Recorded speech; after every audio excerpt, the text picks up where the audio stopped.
feel so far from you. What the fuck are you doing here? Watch out, boy, she'll chew you up. Something for me? Kali ini kita akan mereview film dengan judul No Hard Feeling. Film ini pertama rilis pada 8 September 2023. Masih hangat guys. Dan mendapatkan rating 6,4 versi IMDb. Film ini menceritakan tentang Maddie yang harus menerima fakta bahwa ia akan segera kehilangan rumahnya jika tidak menemukan pekerjaan baru. Demi menyelamatkan rumahnya, Maddie menerima pekerjaan tidak biasa untuk menjadi pacar dadakan seorang remaja berusia 19 tahun yang sangat pendiam guys. Bagaimana ya pekerjaan baru Maddie ini? Penasaran kan? Yuk subscribe dulu channel YouTube Ini Crush Movie. Dan jangan lupa hidupin lonceng notifikasinya guys. Dan tidak lupa like, comment, share juga video ini guys. Tidak usah berlama-lama lagi. Dan inilah film No Hard Feeling.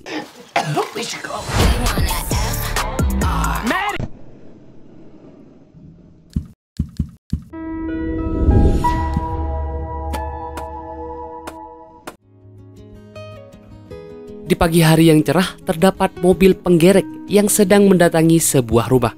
Dia menyita mobil milik mantan pacarnya yang bernama Maddie. Pria tua bangka ini bernama Gary. Dia adalah petugas bank untuk menyita mobil yang masih belum membayar pajak. Tiba-tiba ada pria yang keluar dari rumah Maddie. Dan ternyata itu adalah selingkuhan Maddie guys. Gary tambah kecewa dan langsung membawa mobil Maddie. I just can't decide. Saat harus berangkat kerja, Maddie mau tidak mau menggunakan sepatu roda. Tapi di tengah jalan dia melihat mobilnya yang dibawa oleh Gary. Maddie berusaha mengambilnya, tapi ada salah satu pengait yang belum dia lepas. Dan akhirnya ketahuan oleh Gary. Di kantor polisi, Maddie berusaha meminta tolong dan beralasan kalau mobilnya dia gunakan untuk mencari uang. Tapi pihak kepolisian tidak mentoleransi hal tersebut. Maddie bekerja di sebuah bar di pinggir pantai. Tiba-tiba ada customer pria yang memesan kepada Maddie. Tapi Maddie tidak melayani dengan baik dengan alasan bar itu masih belum buka dan mereka pun berdebat. Saat Maddie beristirahat, dia mengobrol dengan sahabatnya yang sedang hamil itu yang bernama Sarah dan juga suaminya Sarah. Maddie curhat nih kalau dia sangat pusing karena mobilnya ditahan oleh polisi. Akhirnya Sarah memberitahu Maddie cara mendapatkan mobil yang cepat, yaitu ada lowongan yang dicari seseorang perempuan untuk mengasuh pria yang pendiam dan tidak pernah keluar rumah, dan imbalannya adalah mobil mewah. Maddie sangat tertarik nih karena hanya dengan cara ini dia bisa cepat mendapatkan mobil. Keesokan harinya Maddie langsung berangkat guys ke tempat itu. Maddie berjalan menggunakan sepatu roda dan tibalah Maddie di sebuah rumah mewah dengan mobil yang dia incar di teras rumahnya. Maddie disambut oleh Allison dan Light. Merekalah yang sedang membuka lowongan pekerjaan. Maddie diwawancarai nih oleh mereka berdua. Sebenarnya usia Maddie sudah terlalu tua guys. Tapi dia bisa meyakinkan mereka kalau Maddie bisa berhasil agar anak mereka tidak pendiam lagi. May I be frank? It's because young girls are idiots. Anak mereka bernama Percy. Mereka berdua tidak ingin Percy tahu kalau ini semua adalah rencana mereka. Percy adalah anak yang sangat lugu. Dia sangat jarang keluar rumah dan tidak memiliki teman sama sekali. Dia hanya keluar rumah untuk mengisi waktu luang bekerja di pet shop hanya untuk membantu-bantu. Maddie mendatangi Percy dan berpura-pura ingin memelihara anjing. Dia ingin dilayani oleh Percy. Percy mulai melayani Maddie dan mencari anjing yang ingin dia pelihara. Setelah itu sikap Maddie juga sedikit menggoda-goda Percy gitu guys, agar Percy tertarik padanya. Tapi Percy malah tidak tertarik sama sekali nih. Feel so far from you. Ujung-ujungnya Maddie tidak sesuai kualifikasi dalam memelihara anjing dan Maddie mengajak Percy untuk pulang duluan. Maddie sedikit memaksa gitu guys dan langsung membawa Percy naik mobilnya. Di perjalanan mereka sedikit mengobrol dan Percy seperti ketakutan nih. Apalagi melihat isi di dalam mobil itu yang banyak benda tajam. Di tengah perjalanan Percy sadar kalau jalan itu tidak mengarah ke rumahnya, melainkan ke rumah Maddie. Percy langsung menyemprotkan semprotan merica ke Maddie karena dia mengira dia sedang diculik. Something for me? Medi berteriak dan kesakitan karena matanya yang perih dan akhirnya Medi menjelaskan kalau dia hanya ingin berteman dengan Percy dan tidak ada maksud jahat. Percy akhirnya meminta maaf kepada Medi dan bilang akan bertemu lagi besok. Besok malamnya Percy mendatangi sebuah bar karena dia janjian bertemu dengan Medi. Medi sangat kaget melihat Percy dengan pakaian yang sangat formal. Bahkan saat memesan minuman Percy kebingungan karena semua minuman itu beralkohol guys. Medi bilang kalau Percy harus mulai terbiasa minum alkohol sebelum dia lanjut kuliah nanti. Percy sangat merasa tidak nyaman berada di tempat itu guys. You're still looking. Mereka berdua akhirnya pergi ke pantai untuk berenang bersama. Awalnya Percy menolaknya karena dia takut. Medi terus berusaha menggoda Percy, bahkan dia sampai membuka pakaiannya guys. Percy akhirnya mau dan ikut berenang bersama Medi. Tapi saat mereka akan berciuman, ada 3 orang nakal yang mengambil pakaian mereka. Medi langsung emosi dan menghajar 3 orang itu dengan keadaan telanjang. Aksi Medi sangat hebat dalam mengalahkan 3 orang itu. Percy kaget melihat aksi Medi yang seperti itu. Saat Medi mulai menggoda Percy, Percy tetap saja tidak mau begituan nih sama Medi. Dan Medi pun marah dan langsung kembali ke mobil. Percy mengejar Medi karena HP-nya ketinggalan. Tapi karena Medi tidak mau memberinya, mau tidak mau Percy naik ke dalam kap mobil. Dan Medi pun tetap mengendari mobilnya. Mobilnya berjalan lewat jalan raya dan bahkan mereka sampai dikejar polisi. What the fuck are you doing, Henry? Di rumah Medi, Percy membersihkan diri. Di sini Medi masih belum menyerah. Dia terus menggoda-goda Percy dengan pantatnya itu guys. Bahkan dia sampai pangku dan bergoyang-goyang di atas Percy. Tapi tak lama kemudian Percy merasa gatal-gatal guys. Dengan terlihat di sekujur tubuhnya banyak benjol-benjol. Ternyata hal seperti itu terjadi di saat Percy gugup. Medi memberikan minyak badan Percy yang merah. Dan mereka sambil curhat-curhatan gitu tentang kehidupan mereka masing-masing. Percy meminta maaf karena mereka tidak jadi bercinta dan Percy mengajak Medi besok untuk berjalan-jalan. Keesokan harinya mereka langsung berjalan-jalan bersama guys. Bermain game, berbelanja dan makan-makan dan juga bermain bersama di pinggir pantai. Setelah mereka bermain, Percy bilang kalau dia tidak pernah datang ke acara perpisahan. Medi juga bercerita kalau dia pun begitu karena dia trauma pada pesta perpisahan dulu saat masih kecil. Masa kecil Medi membuat Percy terharu dan akhirnya membuat Percy mencium Medi untuk menguatkannya. Mereka terus berjalan-jalan dan Percy bertemu dengan Jody, yaitu mantan pengasuhnya yang tetap menganggap Percy seperti anak kecil. Medi berkenalan dengan Jody, tapi Jody malah menuduh Medi akan berbuat jahat kepada Percy. Di rumah Medi dia kedatangan sahabatnya yang sedang hamil besar itu dan Medi memberikan hadiah kepada calon bayi mereka. Tiba-tiba ada seorang pria datang yang ternyata itu adalah teman Medi yang bekerja sebagai makalar rumah. Dia menawarkan untuk membeli rumah dan pekarangan Medi dengan harga yang besar.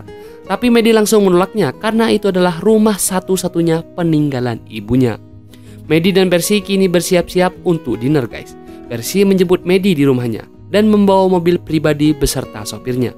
Di jalan mereka sedikit bercanda nih guys dan memberikan hadiah satu sama lain. Sesampainya di restoran, mereka pun makan dan mengobrol santai. Sampai akhirnya Medi melihat ada piano dan dia meminta Percy untuk memainkannya untuknya. Awalnya Percy malu-malu nih guys, tapi dia memberanikan diri. Ternyata permainan piano dan pertunjukan menyanyi Percy ini sangat bagus dan membuat semua orang terpaku dan terpesona, terutama Medi. Setelah bermain piano, tiba-tiba Percy disapa oleh seorang perempuan, yaitu adalah teman lamanya yang bernama Natalie. Natalie bahkan mengira Medi adalah teman orang tua Percy. Karena Natalie suka sama pertunjukan Percy, dia mengajak Percy untuk berpesta di rumahnya. Tapi Medi menolak dengan segala cara karena dia tidak ingin Percy datang ke pesta itu. Tapi Percy nampaknya kesal nih sama kata-kata Medi dan dia langsung pergi. Percy ternyata tetap pergi ke pesta di rumah temannya itu guys. Awalnya Medi membiarkannya nih, tapi dia menyusul Percy masuk ke dalam rumah temannya. Semuanya melihat Medi karena ada ibu-ibu yang datang ke pesta anak muda. Medi mencari Percy ini dan akhirnya ada yang memberitahu kalau Percy ada di atas. Medi langsung ke atas dan membuka pintu semua kamar sampai akhirnya ada satu pintu kamar di pajak yang terkunci dan Medi langsung mendobraknya. Percy ternyata sudah tidak sadarkan diri guys karena dia mengkonsumsi pil. Orang tua teman Percy mengusir Medi dan Percy karena menganggap mereka sudah merusak acara pesta di rumahnya. Percy dan Medi pun akhirnya pergi dari sana guys. Di jalan Percy bilang kalau dia yakin akan berhubungan dengan Medi. Saat mereka akan melakukan itu, Medi tersadar kalau sekarang Percy dalam keadaan mabuk dan Medi tidak ingin melakukan itu saat Percy sedang mabuk. Di pagi hari Percy disapa oleh orang tuanya. Kini Percy sudah berubah dan dia bilang kalau dia memiliki pacar yang tinggal di sini. Jadi Percy tidak mau kuliah keluar kota dan meninggalkan pacarnya yang ada di sini. Aduh, padahal kan tujuan orang tua mereka supaya Percy siap kuliah guys. Percy langsung ke mobil pribadinya dan akan belajar mobil. Saat itu orang tua Percy menelpon Medi dan memberitahu masalahnya. Dan kini Medi sudah selesai dalam tugasnya dan bisa mendapatkan mobilnya itu. Tapi saat mereka lagi teleponan, ternyata Percy tidak sengaja menghubungkan telepon mereka dengan telepon mobil guys. Dan Percy mendengarkan percakapan mereka. Percy jadi kaget nih guys setelah tahu hal itu. Pada siang hari Percy mengajak Medi datang ke rumahnya dan memperkenalkan Medi sebagai pacarnya ke orang tuanya. Di sini sikap Medi seperti menunjukkan kalau dia tahu ini semua rencana orang tuanya guys. Percy pergi karena dia ditelepon oleh temannya. Ternyata Percy dan temannya punya rencana buruk nih. Dia membawa mobil yang akan diberikan kepada Medi ke tengah hutan dan mereka berdua menghancurkan mobil itu. Percy melakukan ini karena dia sangat kecewa kepada Medi. Percy kembali ke rumah itu, tapi dia dengan keadaan sedih guys. Medi menghampiri Percy yang ada di kamarnya. Tapi Percy di sini bersikap ingin begituan dengan Medi. Tapi awalnya malah Medi yang menolak guys. Tapi karena dia tidak mau Percy tahu, jadinya Medi menerima ajakan Percy.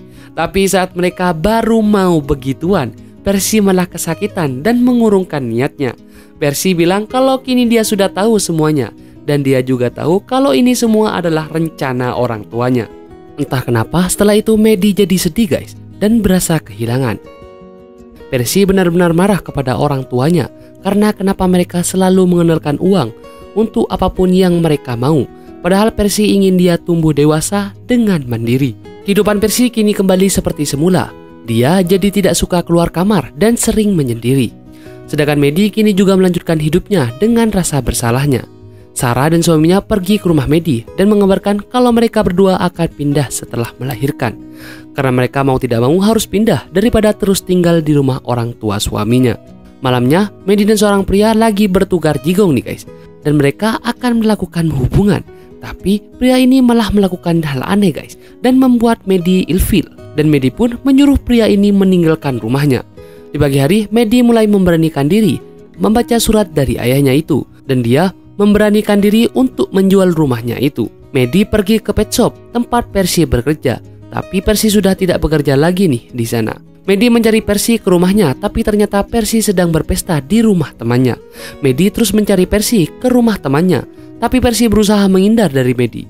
Medi terus mengejar Percy untuk menjelaskan yang selama ini terjadi. Sampai Medi harus naik ke kap mobil Percy. Percy pun juga tetap mengendari mobilnya hingga di tengah pantai dan dia menabrak alat barbeque yang membuat Medi terbakar.